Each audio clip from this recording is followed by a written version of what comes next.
Okay, so I'm out here and there's a little bit of traffic, so I apologize. I am fertilizing some of my perennials and our arborvitaes. And I wanted to talk to you guys about drip lines. And that's because I was actually telling somebody I was getting ready to do this, and they said it didn't make any sense about a drip line. So what I've got here is my fertilizer, and I'm not going to plug where I purchased the fertilizer from because this isn't a sponsored video for fertilizer. But the easiest way for me to describe this is if you were to locate the drip line on whatever you're fertilizing, in this case it's an arborvitae, and if you see, and I can step back for you, if you see the widest part of my arborvitae, okay, so the fattest part of this tree is right there beside the stick, beside the dowel rod I'm holding. That is where your fertilizer needs to go. And the same with over here, you know, and I could bring that line out just a little bit more, but it's not bad. I mean, it's, you know, this is where all of it's going, right? So this is where the fertilizer needs to go. I'm doing another one, and it's just a little bit different of a shape. So let's go over here and I'll show you that one as well. Okay, so this one is just a little bit different shape. We were down there beside the white cup, and that one's more, you know, a little bit more chubby at the bottom. And I need to go ahead and obviously shape them a little bit. I haven't done that yet either. That's a whole other video. But here is this one, and this one is just kind of a little bit different shape. It's not as fat at the bottom, almost a little bit chubbier toward, you know, halfway, 3/4 of the way down. So the drip line on this one, if you just take a stick or something, if it's low to the ground, you can go ahead and kind of just by eye figure out where the fattest part of this is, and that's going to be your drip line. So your fertilizer needs to go right here. Now, if you're a little off, it's okay. Now, why don't you want to put the fertilizer all the way down inside? Because the water is not going to reach in all the way down here unless it's a torrential rain. And the bad part about putting your fertilizer right here where the root ball is it's only going to hit just the root ball. Your roots are all the way out this way, okay? Because they spider out and they come out all different directions, right?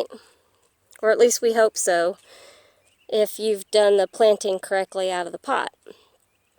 Now, if you put it here all the way down inside, okay, you're not going to get a lot of rain down here, and it's not going to actually do anything. It's just going to sit there, and eventually it will leach, but this way the rain will hit and it'll go down into our roots, which are all the way out here.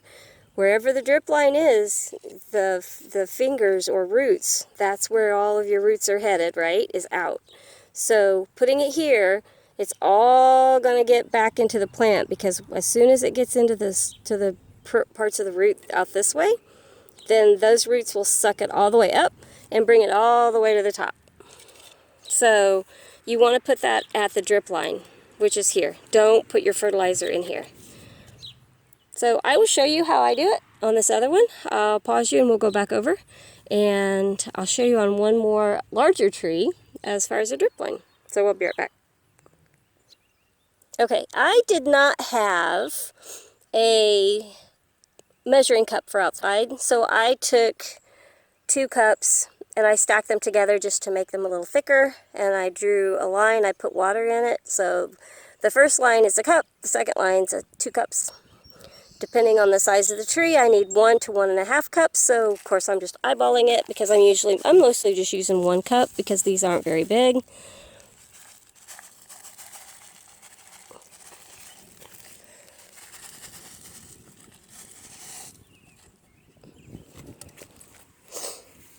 And as you guys know, I have a pet, so moving this away, put all this in, push all of the mulch back in, then I don't have to worry about my dog, and I don't have to worry about it washing away and out away from the plant. So this way the mulch will help hold the fertilizer in while we wait for the rain to do its thing. Now, I am going to go ahead and lightly water these this evening, and that way we could get started, and it's a time release, so it'll take its time. It's not going to just automatically go, but so you don't have to worry about your pets, and you don't have to worry about wash away and wasting it. Just move, if you have mulch down, go ahead and move the mulch. Put it down, put the mulch back, lightly water, or if you're going to get a rain, and voila, that's it. Now, I noticed we have one, we just planted these last year. We have one that's not looking so hot. And honestly, he'll probably end up losing that one. I'll probably just have to replace it. I'm going to leave it right now, and I won't probably replace it till later. We're already going into June. That's not something that you should really replant going into the heat of the summer, but because we're up next to a farm field, and the wind usually comes from this direction, we've put these here as a windbreak, but they're just taking their paces because of the weather. So I think it's pretty good odds, but I do think he's going to lose that one. I'm going to go ahead and fertilize it. I'm just going to give it some love and a little extra water now that I've noticed it. And hopefully I can save the rest of it. More than likely not, but that's a whole other video as well. So now let's talk about a drip line on a tree just really quick. Okay, let's talk about the tree and a drip line. Now, if you were to buy, say, spikes for your trees, which I wouldn't, in this case, would not fertilize this tree because it is a mature tree. And I have a baby tree growing underneath it, so I'm actually going to move that and replant it somewhere else. But when I realized it was a tree, I left it. And I left it there, and I'm going to move it out in the yard. But, so, take the widest part of your tree, okay? Come all the way down. That's where you would put your fertilizer if you were fertilizing it. So I'm going to go put this there, and I'll show you. And I probably could have went in just a little bit more, but I just kind of tossed it. So probably that other end needs to come in a little bit more, but roughly that's the drip line to that tree. So say you have a small to medium-sized tree, not this big, and you want to go ahead and give it a little bit of love, or say you've got a bigger bush. You just go out from the fattest part, come down, bam, there's the drip line. So that is how to find the drip line on your trees.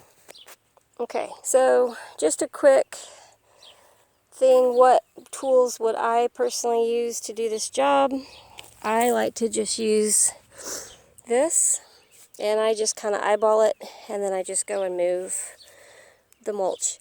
You could just use something like this and just kind of scoot, just kind of scoot it all out of the way and make a trench that way too.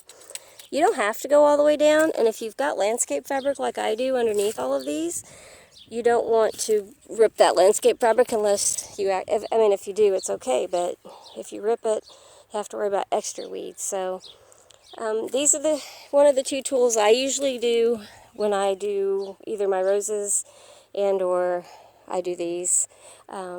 That's the two things I would use. Definitely wear a pair of gloves.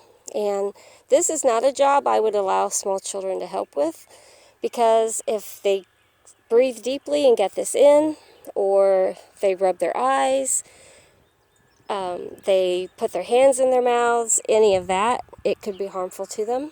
And obviously, I usually always have my husky out here, and I do today as well. She's over laying underneath a tree close to me, but not so close that she's going to be able to knock this bag over, because this would not be good for dogs either. So my baby's out here with me, but she's not close enough to where she can harm herself. Okay guys, I'm going to get off here. Hope you have a wonderful day. More videos coming soon.